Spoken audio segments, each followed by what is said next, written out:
Here's a quick outline. Yes, recording's fine. Here's a quick outline. I'll first just introduce seismic ambient noise, what I'll be talking about. And then I mainly want to focus on the two methods that I've been using to find out where these seismic ambient noise sources are. And then finally, I'll be presenting this web framework that Tiet already mentioned that I've been working on over the last year or so. So let's get right into it. All of you probably kind of know what seismic ambient noise is. So you've probably seen a power spectral density plot like this one, where you basically have these two humps, the secondary and the primary microcysms, so microcysms. The secondary usually is between 5 and 10 seconds, and the primary is above like 10 to 20 seconds. And in my research, I focus on the secondary microcysms. The difference between the two is that the generation mechanisms are quite different. And yeah, I'll be focusing on the secondary microcysm. So secondary microcysms are generated in the open ocean, and the frequency range is usually between 0.1 and 0.2 hertz. As a little procrastination at some point, I made this animation.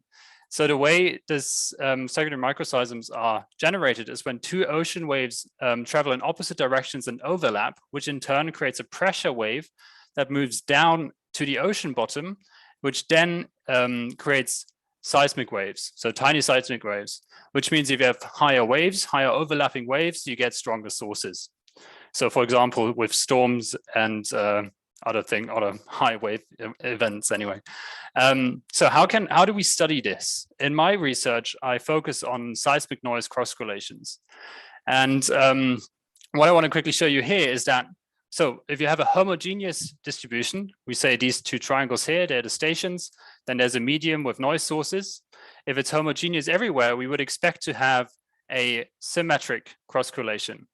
But if this, if we then have stronger sources on one side, we would expect the noise cross correlation to be asymmetric.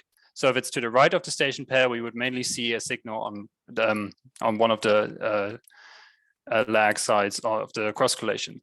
So with a homogeneous distribution, we would have a symmetric cross correlation, and with a heterogeneous distribution, we would have an asymmetric cross correlation. Now, I want to start with the first method that I use to locate these ambient noise, seismic ambient noise sources, and that's Matchfield processing. So this is something that I think 2 or 2.5 years ago, Daniel Bowden in my group came up to me and was like, hey, this is kind of cool. Maybe we can try this out. And it actually works pretty well. And I'll tell you later how we combine this with the inversion. But first, let me explain to you how Matchfield processing works. So basically, what we do is we ask ourselves the question of if we have a point source at a certain point, when would we expect there to be a signal in the cross correlation? So here, for example, first step, possible noise source locations. This red-blue dot would be one possible noise source location. Then we have two stations. We calculate the travel time difference, so that's delta t, between the two receivers. And that gives us the time that we were supposed that we look at in the cross correlation, and then we get the value from the cross correlation, and we add this value to that grid point, to the power of that grid point, and then obviously we repeat this for all the grid points and for all the cross correlations that we have, and that kind of draws a map of where the possible dominant noise sources are. Now, this is hot off the press. I ran this today to show a little example of how this looks. So for example, here on the left, we have the, this is a synthetic example, basically. I calculated some cross correlations that you can see here. So we have two sets of stations. We have the yellow ones and the red ones, and we have a little blob on the left there. And I used this to forward model cross correlations and then use the MFP algorithm to try to locate the source. So if we only use 6 stations, so that's a kind of a small array in the center of the domain here, you see that we do get the direction of where the noise source is, but we don't really get a very clear idea of the spatial extent of it. But if we actually have multiple stations in the domain that kind of surround the noise source a little bit, then we do actually get a pretty good idea of the spatial extent of this noise source. So some of you might know of beamforming methods where you have an array and then you get kind of the direction, or with back projection, you also get the location quite well. The nice thing about Matchfield processing and why we use this is because you can use it on any grid, on any number of cross correlations. It's quite scalable.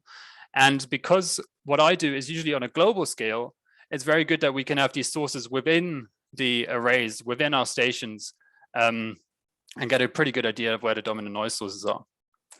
So I already had this on the earlier plot.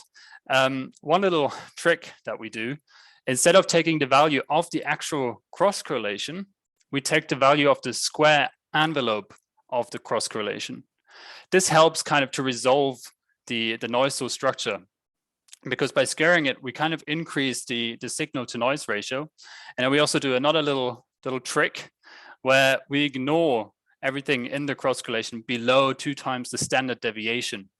So that means if it's below that, we just don't add any power. And that kind of means we just mainly get the signal from the cross correlation. So to quickly summarize why we do match-free processing, it's a data-driven approach, and it's computationally quite cheap and easily scalable for multiple stations and different grids. And there's a decent estimate of where the noise sources are. The issues are though that it's not iterable. It's not like an inversion method where you can then, do several iterations, and it doesn't really model wave propagation properly, because I mentioned earlier, we just calculate the travel time difference. And for that, we kind of assume a constant surface wave speed, which is not super realistic, but it works quite well, especially with taking the square envelope. So the next step is the sensitivity kernel inversions. These are a bit more complicated, obviously computationally more expensive, but actually model the wave propagation properly. So what we do here is we compare cross correlations with each other. We compare synthetic cross correlations to the observed cross correlations. So here, this is all synthetic. This is a synthetic cross correlation for a certain ambient noise source distribution. And what we look at, as I mentioned earlier, we have this asymmetry. We look at the asymmetry in the cross correlation, and this is what we measure. So the measurement we take is called logarithmic energy ratio, where we basically calculate the energy in the expected surface wave window and the causal and acausal lag, and then we take the ratio of it and the natural log. And then if we compare this to, so this is another synthetic cross correlation for a homogeneous distribution. We see that for the homogeneous distribution, it's more symmetric. It's homogeneous in the ocean. It's not perfectly homogeneous. If we compare the two, this allows us to calculate the misfit. So the misfit is the difference between the two measurements. And if we then do some magic, some adjoint technique, which, to me is still kind of magic, we can get sensitivity kernels. And this is what one of those sensitivity kernels look like for a station pair. So what we see here is we have the blue bit. The blue bit is negative, and that means an increase in noise source strength will decrease the misfit. And that's in the end what we want. We want to decrease the misfit far enough that we are happy, and we can say, okay, this model explains the data a little bit better. So here we see, okay, it's circled in that one spot. One note is that we then, if we have more stations, so for one station pair, we have a sensitivity kernel. If we have more stations, it's called a gradient. And that's just the sum of all the sensitivity kernels. In this case, we forward modeled the synthetic data with a blob here in this area. And you can see that the sensitivity kernel definitely points in the right direction and tells us to increase the noise source strength in the correct area. Now I left out all the math stuff. But you can, there's a paper that you can read if you're interested in that. So I just want to quickly summarize the how the sensitivity kernel inversion works. So we basically have an initial noise source distribution, which we used to always set to have a homogeneous distribution in the ocean. We then calculate synthetic cross correlations. We take the measurement, the logarithmic energy ratio, and calculate the adjoint sources. Then we get the sensitivity kernels, add them all up to get the gradient. Then we do some smoothing, step length tests, and then we update the distribution. And then we repeat this until we're happy. So with this updated distribution, we get another set of synthetic cross correlations. We increase the efficiency of this by using pre-computed wave fields. So basically what we do is we pre-compute a wave field and then keep reusing it, so we don't have to recalculate it in every iteration, which greatly reduces the computational cost. And we also added spatially variable grids, which means the grid can be dense in a certain area, which for a global application obviously doesn't make much sense. But if you only have stations surrounding the North Atlantic, for example, you do have quite a significant decrease in computational cost as well. So for our daily inversions, we use 8 iterations that require roughly 50 node hours on the supercomputer here in Switzerland. And now the combination, why did I explain match-free processing to you, is that we now actually use a smooth match-free processing map as initial model to steer the inversion in the right direction. And we did a lot of testing last year with synthetic tests and real data tests, and it definitely seems to help quite a lot. Now, what's this SANS? I keep talking, or Chad mentioned and I mentioned.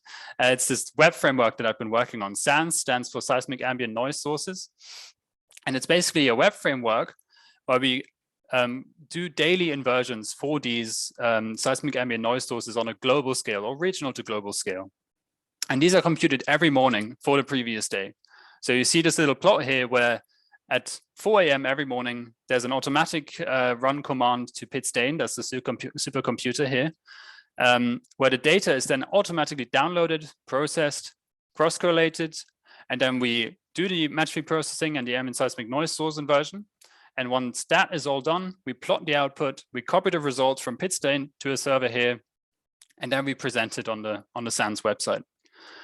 And I want to take a few minutes to just show you this. If you have a browser open, feel free to click on it and follow along. Let me just see if I can open this. Where is it? Oh, here it is. Let me know if you can't see my screen, but I think you should. So that's what this kind of website looks like. I'm no web developer, so don't judge me. But what you get here is you get a little introduction of what this website is, and you get a little animation of what the noise sources looked like in the last 10 days. And then if you click on the daily maps here, you get to the bit where you can actually kind of go through the data. If you click on yesterday, you automatically get yesterday's global noise source map or the final iteration of it. So this is yesterday's map, yesterday's noise source map. And we compare this to the significant wave height map for the same day.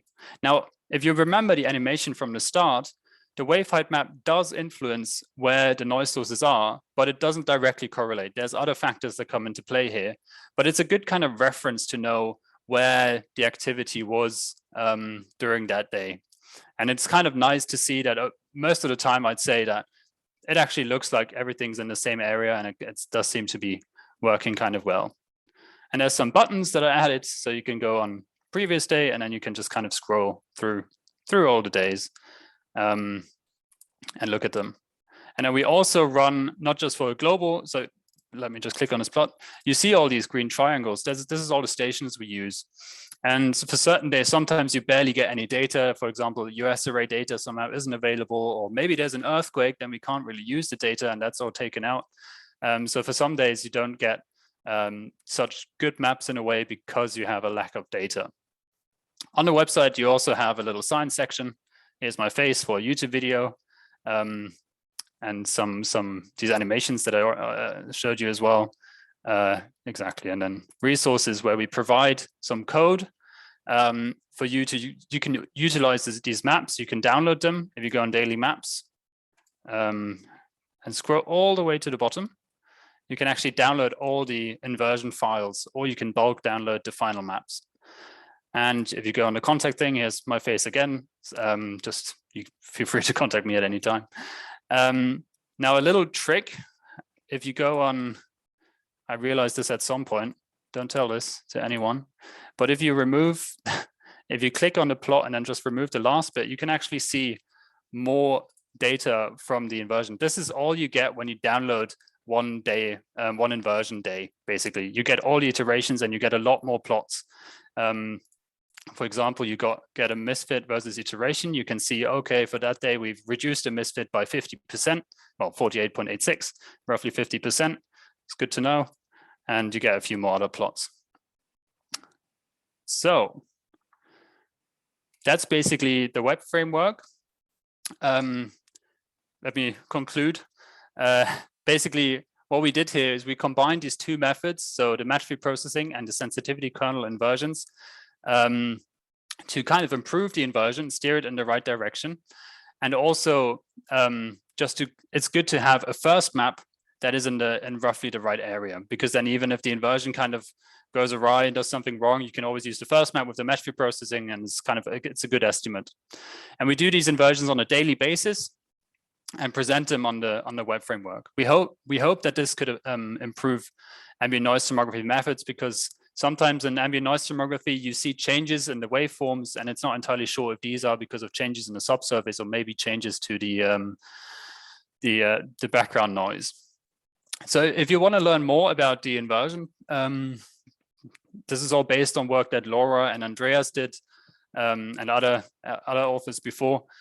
If there's a paper that we published last year where we go into a lot more detail about how this works and how we made this more efficient with the pre-computed wave fields and spatially variable grids. And I'm currently working on writing a paper about SANS, about the actual web framework, the Matchfield processing, and how all of that works. So hopefully I'll be able to publish that this year, but we'll see. Writing sometimes is a very slow process. So that was all I had, all I have. So feel free to ask any questions now, except for Heiner. He's asked me enough questions in my life. And you can obviously always contact me by email.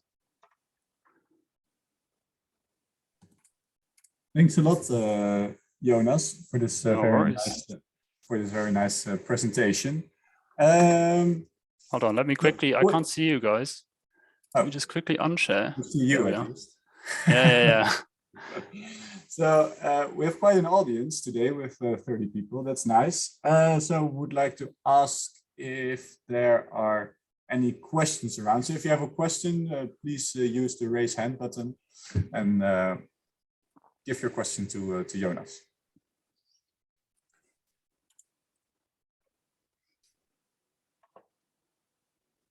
I see already 2 questions. So let's start with Manuel. Yes, hi, thanks for the presentation. Pretty accessible, which I appreciate because I'm sometimes a bit lost when it comes to talking about geophysics. Yeah, no, just very broad, but since you mentioned at some point that, well, you suspect that the cause of secondary seismic sources like that are essentially due to, if I understand well, influence from the ocean waves hitting the ocean, well, the ocean bottom. Since you have access to both the wave height data and the noise generation data, but you also say at some point that, well, it's not quite sure how both are correlated. Well, essentially, long story short, have you been talking to like oceanographers or fluid mechanics modelers? People, could that be useful for? Yeah. So there's this very good question. Thank you, Manuel. There's this group. So Fabrice Adouin, he's someone who uses these wave height maps to actually infer the secondary microseismic sources. So that's kind of approaching it from the way you were saying, you know, from top to bottom. When you look at the wave height, then they have a very good idea of how this works, with how this then translates to the pressure waves that go to the bottom. There's a lot of theory, a lot of maths that I scroll through and don't fully get, that then kind of creates these pressure maps as well from the wave height maps. And what we do, we look at it from the bottom, right? So they look at it from the top, we look at it from the bottom. In the end, in the paper that I mentioned, we do actually compare the two, and we see that they do show very similar areas, which is nice because it does confirm the theory in a way. So yeah, long story short, yes, people work on this and look at it from the other way, and it does seem to look the same or similar. Great, thanks. And Peter, I see another hand. Right. Yeah, thanks first of all, Jonas. Really cool stuff you were showing there. So I'm sort of working on ambient noise as well, and I also work on data where the ambient field is essentially changing quite a lot, but on a very different scale. And I'm wondering if you have any idea if there's an advantage to apply Matchfield processing over beamforming on this small scale data as well. Because if I understood you right, you mainly do that for computational purposes, or? So the idea is that with Matchfield processing, we also use more of the data in a way. So I mentioned this logarithmic energy ratio. We don't actually look at the waveform, we just get this energy. And with Matchfield processing, we actually use the waveform.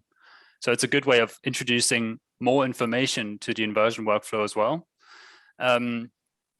with your question about the local arrays, I like 2 weeks ago or 3 weeks ago, I started a local kind of example with Matchfield processing for avalanche detection, which is quite interesting.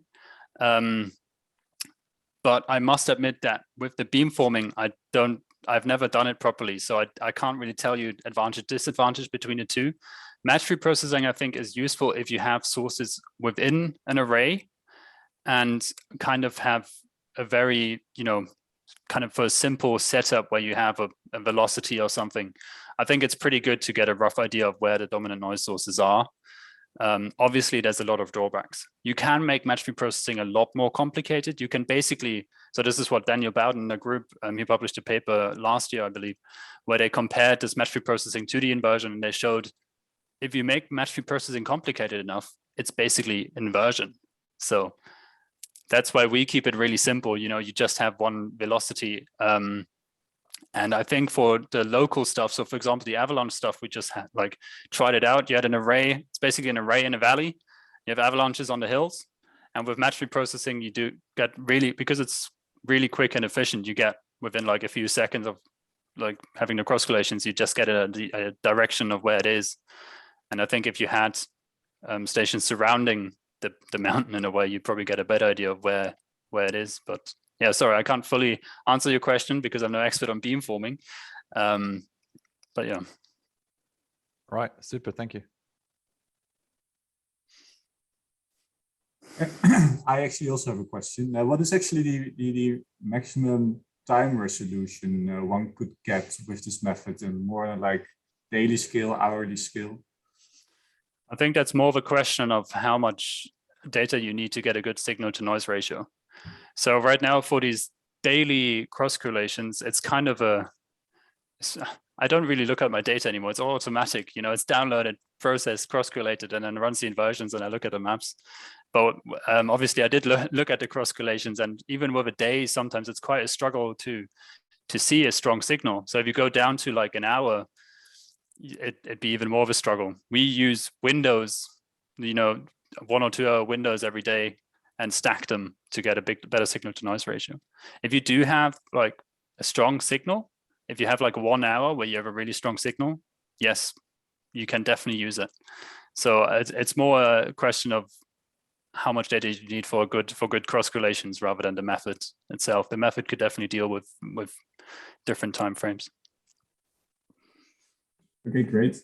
And I actually also have a second question, if you don't mind. Go ahead. I looked at your website and I saw that the kind of the distribution, the sources, ambient noise source distribution from day to day is changing quite a lot. But besides that, I think you already touched the topic as well. I also saw that from day to day, actually the stations you use, like the tens of stations you use, also really change per day. So I was wondering, do you know how much of an influence the stations you use, how kind of your station collection has on the final result?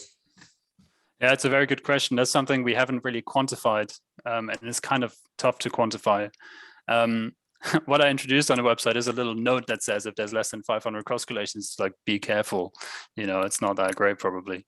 But yeah, it's an answer, a question I can't properly answer because I've never quantified it. But yeah, it's a valid point. At some point, if you only have 10 stations globally, it's probably not going to look that great. But yeah, in the end, it's always an issue, with global stations. Sometimes you just don't get that much data. I have a subset of stations that I always use, and yeah. So sorry, I can't properly answer that question, but it's a good question. Maybe I should look into that. And with the selection of stations, is that done automatically, or do you wake up really early at 4 o'clock? Yeah, I wake up at 3 a.m. and then I look at. No, it's a station list I created from multiple days where you okay, I try with OpsPy. OpsPy is great, where you just say I want global stations, give me all the stations, and then it kind of has a list that it goes through. And then looks at every station in that list and sees if there's data available and then downloads it. So, yeah. Okay, great. I see that Julius also has a question. Julius. Yeah, actually, my question is a little bit related to what you asked. and it's about because I mean the maps are for all the oceans, but do you, I guess you have like different resolution depending on the location of the noise source, because like when I saw it the first time with the Matchfield processing, they always use like very regular grids, but I mean with your global networks probably have like more stations on the coast. So do you, for example, see that you have like a better resolution in the Atlantic than the Pacific or something like that? Yes, you do kind of see that. So yes, with the US array, especially, and most of the stations being in Europe. Hold on, let me just share my screen again. I guess what you mean is here in this case, you have a lot of stations here. You barely have any stations here in the Southern Indian Ocean, and the Pacific obviously is huge. So yes, in the end, you do have a better resolution here. And I'm not entirely sure how you could improve that, with, I thought about this a little bit as well. Maybe scaling it differently, but depending on, if you have a lot of stations in that area, scaling it there. We played around with this 3 years ago quite a lot. But with the logarithmic energy ratio, in a way, it kind of, what we've learned is that with the iterations, it kind of evens out. But yes, basically, you do have a better resolution in the North Atlantic than the Pacific, and there's no real way to change that, because you can't really put more stations in the Pacific. But yeah. Okay, thank you. Okay, are there any more questions around? I don't see hands currently, but if you have a question, please raise it. Yeah, I just want to mention Celine just sent a link in the chat. Thanks, Celine. So this is something Sven Schivkos, who I also spoke to about, he also did some Matchfield processing where he introduced a bit more complexity with Green's functions, which then again brings it a bit closer to the inversion and makes the Matchfield processing a lot more realistic than what we do, which is quite interesting. So yeah, thanks for sharing that, Celine.